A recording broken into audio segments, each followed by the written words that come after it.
Hello, everyone. I'm your host, Andrea Giraldo. Welcome to Meetings of the Minds, brought to you by the New York City Hispanic Chamber of Commerce in partnership with Bronxnet. This show was created in direct response to the COVID-19 pandemic as a way to highlight the work of our members and partners, as well as to understand the resources they have to help our community in those difficult times. Our first guests are co-founder at Avance Global Advisor and the president and CEO of R&R Technology Solutions, and a member of the executive team at Avance Advisory. They join us to discuss how they are driving enterprise-wide transformations and empowering efforts to scale companies across various industries and reaching their shared mission of bridging the gap between high-level strategy and technical execution. Please welcome to the show Dr. Rodolfo Machuca and Juan Brea. Thank you. Thank you. So, Dr. Rodolfo Machuca and Juan Brea, welcome to the show. It's a pleasure to have you. Dr. Machuca, can you tell us a bit about your history with the profession of cybersecurity? Sure. First of all, thank you for having us here. It's a pleasure to meet you and to have this opportunity to speak about what we do. I've been in cybersecurity now for about 30 years. Well, technology for about 30 years. And in that, cybersecurity bled in about a good 20 years ago when it became prevalent that it was one of the things that would be one of the most sought after things in technology, understanding it and enabling cybersecurity practices in these organizations. I grew up always having an affinity to technology, and I mean, it was just a natural progression from what I wanted to do to lead into cybersecurity best practices, solutions, policies and procedures of that, and things of that sort. Excellent. And Juan, please, can you tell us a little bit about your background as well? Sure, absolutely. My name is Juan Brea. I started my career in the military. I spent a couple of years active Army. I was a combat medic, and got out and got into NYU, pre-med, wanted to be a doctor. And I landed a job at a Fortune 50 company on Wall Street, and I couldn't take the labs, the science and physics labs, and so I switched to psychology and economics, and ended up running a large part of the company. I became an officer, and from there I left to run a $200 million consulting firm as COO, and I've been a COO of different type of companies, boutiques, mid-size, and a lot of startups. So I decided to get my MBA in finance and entrepreneurship and just build businesses. So I've been working with entrepreneurs for the last, I want to say, over 20 years. Yeah, excellent. Yeah, I love it. And what kind of services do you offer from Avance Global? We set up Avance to offer strategic advice, right? Either growth. A lot of times people come to me because I do a lot of turnaround management. So they'll come to the team and they either want to grow the business. We mostly focus on about 3 to 50 million in revenue. Sometimes we do a little less. Sometimes I get calls from billion-dollar companies. But for the most part, we try to stay in that range. Why? Because we can help impact the most. It's when you get to 3 million in revenue, you have a pretty solid company, and it's much easier to leapfrog to like 6 to 8 million, right? You just need to know a few levers to pull. So we're very good at helping those companies jump. When you're at about 10, 15 million in revenue, it's easy to get to 20, 25, right? You just have to do a little things. So we try to hover in that range. I love helping people realize their dreams.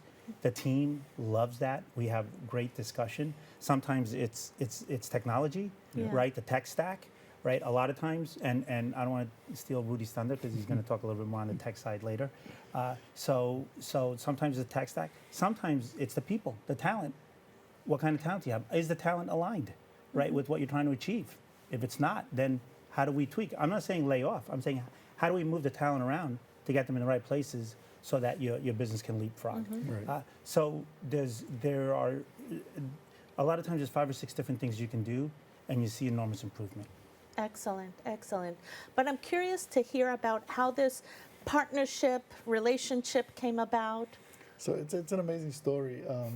we have mutual friends, and so I was working with a mutual friend, and she says to me, you know, I'd really love for you to meet this one person, Juan Brea. You guys are so much alike that I think you would hit it off, and you know, who knows what's going to come of that. So I said, sure, not a problem.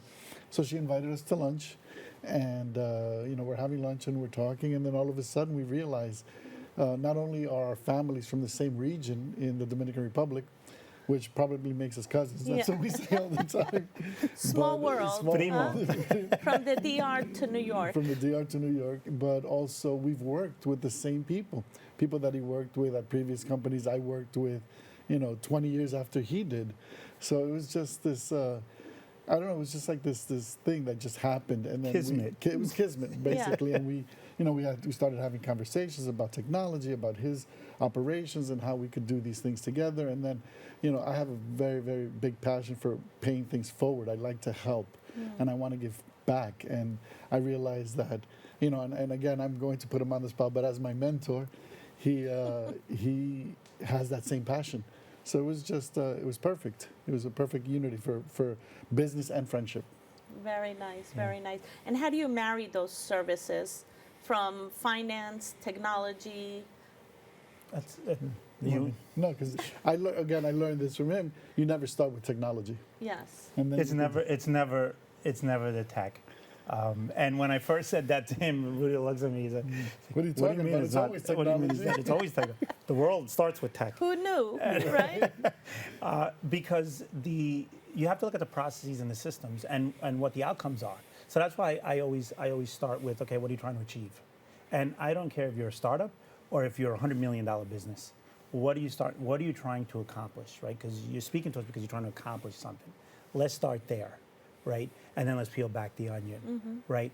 I'm not saying technology doesn't have anything to do with it, right? If you listen to the news, it's all AI, Yes. right? AI is everything, but AI has been around for 60 years.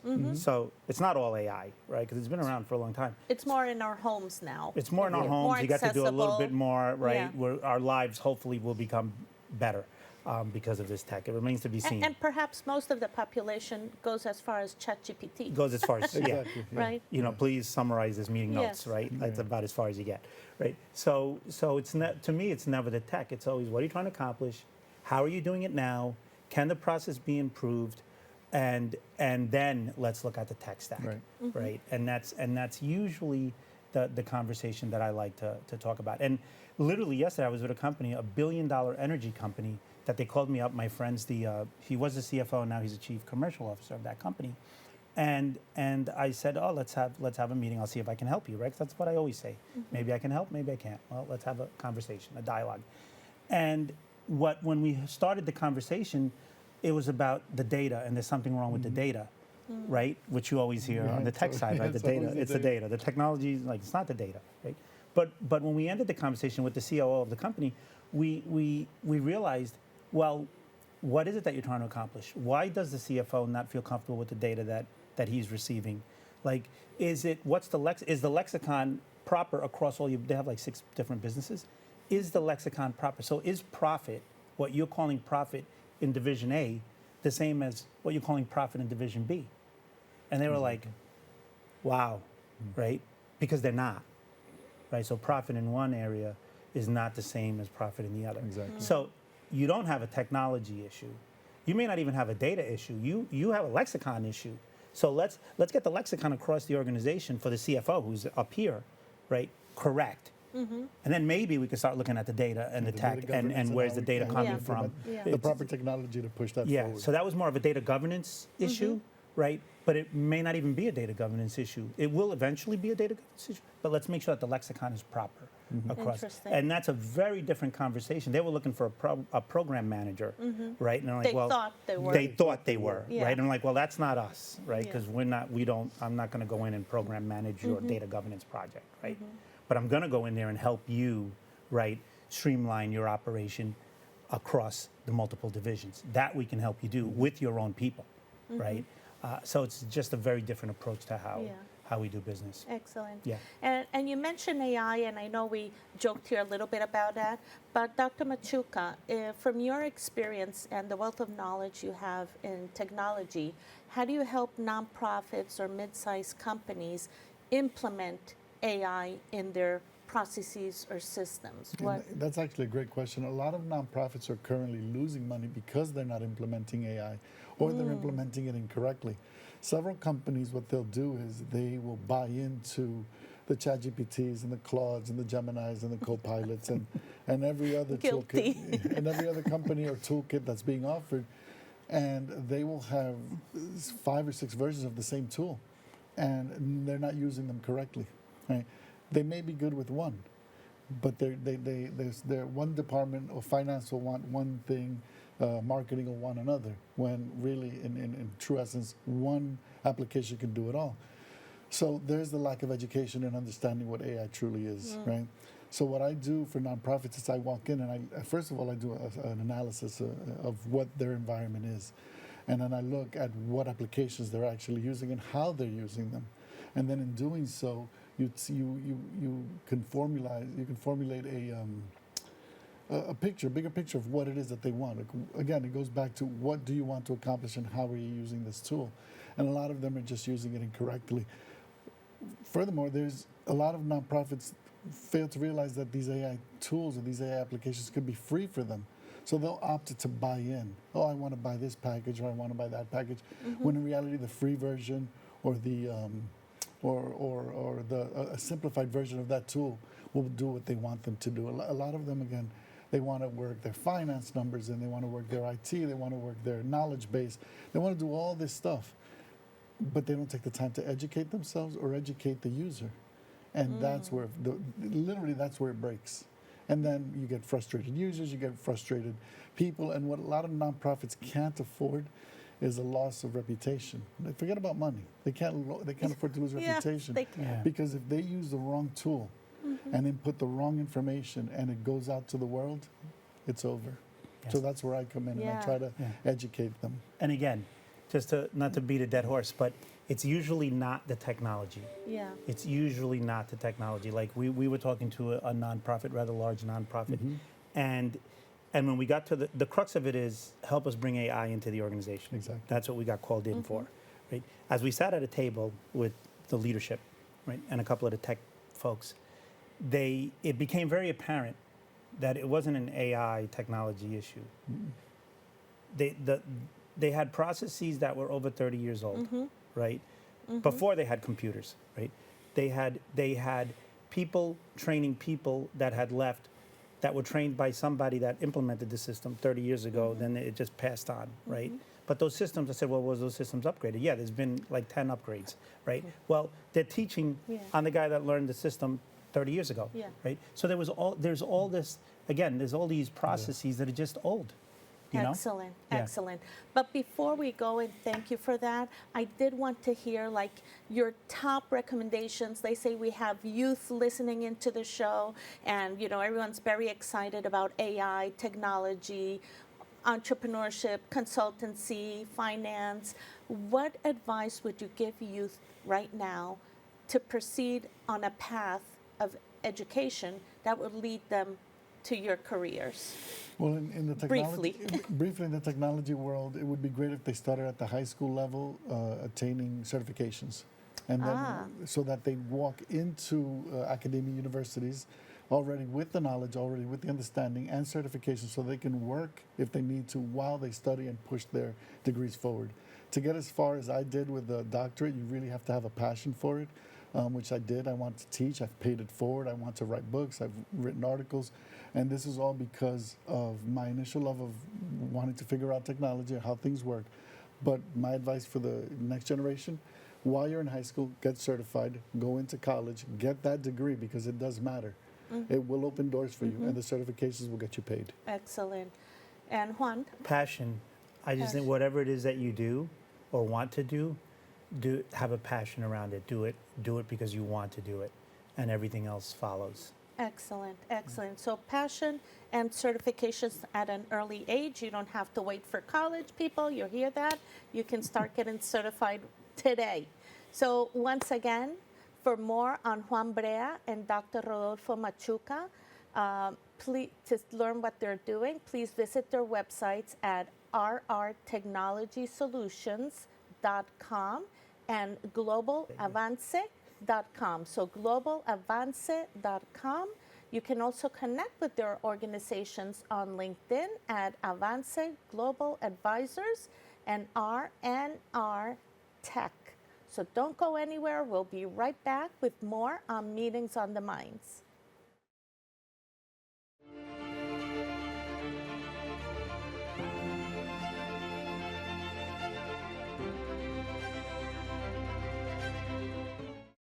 We are the Eco Leaders. We learned that everything starts with ourselves. Then we have to educate ourselves. Then we have to build community and use our imagination. Eco Leaders unite from the future to save the past. Heal the planet and make it last. We find solutions with knowledge light. Venture forth, Eco Leaders unite. Eco Leaders.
Welcome back. Our next guest is a seasoned college access and success coach and advisor with close to 2 decades of experience as president of at Your Reach LLC.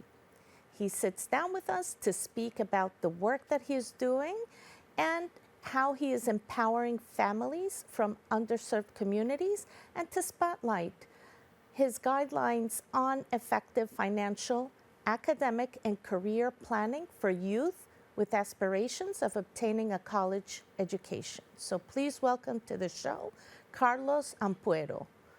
So Carlos, welcome. Welcome so much. Thank you, Andrea. So can you tell us a little bit about yourself, your professional background, education, how you came to develop this program you now have? Sure. So I'm originally from Bolivia. Thank you, by the way, Andrea, for the opportunity to be here at Bronxnet.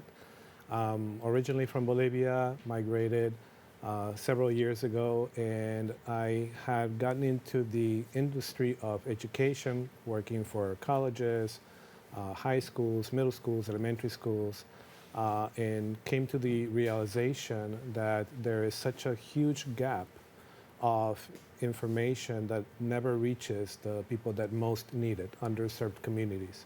And that's where A Tu Alcance was born. Very nice. And how does your background and the mission of A Tu Alcance influence the way you approach like all these diverse student populations? Well, many of the families that we serve feel very much relatable to us because we're also Latino. And so therefore they can see a relation of culture, of language, and they feel very comfortable with us being able to guide them through the process of getting their sons or daughters into college. So getting into college is the outcome, but in that journey that you present, what services do you offer to these families? We offer an array of services that includes financial education, academic coaching, as well as career coaching, and we bring both the parents and the children together through that process. And just to add on, Andrea, we not only get them into college, but we coach them through the college journey every year until they actually graduate. Is that including FAFSA? That is including FAFSA, yes, the famous Yes. application, and in addition to other applications that many students and parents are not aware of. Excellent. Such as, would you like to? Of course. There are many states, such as New York, Maryland, Virginia, California, and others, that offer other types of state financial aid to their various communities. And so therefore we educate our families on what those applications are, how do you obtain the financing so that they can actually pay for their kids' college education. Yeah, that's very important because a lot of times parents, not only nowadays just having one child, but if they have two or three, like the main concern is how are we going to put them through college, right? Exactly. So, Many parents, unfortunately, lack the education, the knowledge of how to maneuver this entire maze of what college access is here in the U.S. Most of our clients are first generation, so taking that into account, the parents never attended college, whether it be here in the U.S. or back home. And so therefore, we have to start from zero, teaching them what is an application, what does the application do, what's the process, what's the time frame, what type of resources exist out there so that they can actually be fully equipped to execute and actually achieve their goal. excellent. And how do you tie in? Because we also have what is their core values of families, expectations from society, culture. So, how do you manage to make sure that the clients are, you know, whatever daily activities they're going through can reflect all of this? So one of the greatest benefits that we offer through our services is that we do everything remote. And so we have parents that are currently at a job, working, and the student is at their campus, and we can all meet via one platform, in this case Zoom or FaceTime or WhatsApp. And so we can actually coach all of them simultaneously using all this technology. So that means it's open outside of New York. That is correct. We actually service all over the U.S., clients all over the U.S. Excellent. And can you share before because I want to learn about your guides as well. But before that, I'd like to learn, like, as all the guests get asked here, what if we have youth that is watching the show and learning about what you do and the advisement, how does someone become what you are today? What path or journey do they need to be on? What advice would you give them? I would tell them that the education is out there. A lot of it is free. You can, go to the library. You have thousands and thousands of books. Nowadays, with all these types of apps, public libraries, you can go ahead and download their app. You can access multiple number of books, audiobooks, videos, etc. In addition to that, formal education. You can go to college. You can go to a trade school. You can go through a certification program. The education is accessible. And though there is this big misconception that it is too costly, too expensive, there is paths that you can take in order to actually access it. Excellent. So now, if you can share about your financial guides and, well, financial education, career planning, what is that? Sure. So let's start with financials. That's one of the most prominent topics that we mainly discuss with our families. Is they are not aware that there is money out there that they can access to pay for their children's education. That could be federal grants, that could be state grants, there could be scholarships, there could be fellowships, internships, so on and so forth. And so once we start educating them in this process and taking them through the process, because part of our service is actually coaching them through it, so we actually help them get the financing. So that once they're ready to attend college, they have the financing to be able to pay for it. In addition to, obviously, the free money, there's also student loans. Many people have this big misconception that student loans are the most horrible thing in the world. And though I don't necessarily recommend a student loan, if it was the last resource for your son or daughter to obtain a college education, I would recommend it. There are student loans that are interest-free, that they don't have to pay any interest while they're attending college, known as the subsidized loans. And so once you start educating the parents and the students with this financial literacy topics, then they become much more adept to actually access this type of financial resources. Career coaching. We help many students try to decipher what it is that they want to pursue in life. Many students want to go to college, they want to get a degree, but they just don't know in what. And so we start coaching them on what are their talents, what are their skills, what are their desires, what are their best subjects in school. And through time, because nobody has a magic ball, nobody can go ahead and figure out exactly what you want to do for the rest of your life. And many people, as we all know, adults, come to a realization that they wanted to do something completely different, and then they change course, right? So we actually guide them through that process to identify what it is that they could possibly want to do for the rest of their lives. Excellent. And so a lot is centered around education, correct? What is the ideal moment that you would want to see a family with their children? Because, you know, seniors, they're already like college application has passed almost, and they had to have prepared an essay and whatnot. So when is the ideal moment for someone to have that first initial contact with you? Ideally, it would be through middle school. Because it's once the student attends high school that colleges start reviewing their transcripts. So even in middle school, it would be great that the parents are already helping their children acquire a certain type of lifestyle that would give them the opportunity to be great candidates for both scholarships as well as college admissions. So middle school, but even before that, if I could add on, financial literacy for parents, you could purchase 529 plans even before your child is born. And so you can actually have savings plans for your children so that when they do attend college at the age of 18, most of these plans will already have paid for their entire college education, but parents are unaware on how to access them, how to reach out to them, etc. And so we provide that type of information to them. Excellent, excellent. And can you please share with our viewers your social media, your website? Of course, we are at yourreach.us, or in Spanish, atualcance.us. We service our clients bilingual. Most of our parents speak only Spanish, and the children, of course, speak English, and so we can communicate flawlessly with them because we are bilingual. You can reach us in Facebook, YouTube, TikTok, Instagram. Once you go into our website at yourreach.us, you can find all the links there. So unfortunately, that's all we have for today. I want to thank our guests, Dr. Machuca, Juan Brea, and Carlos Ampuero for joining us, and our viewers for tuning in and checking us out. Keep following Bronxnet TV for continued coverage. If you're not a member of the Hispanic Chamber of Commerce, you can visit us at www.hispanicchamber.nyc. Once again, that is www.hispanicchamber.nyc.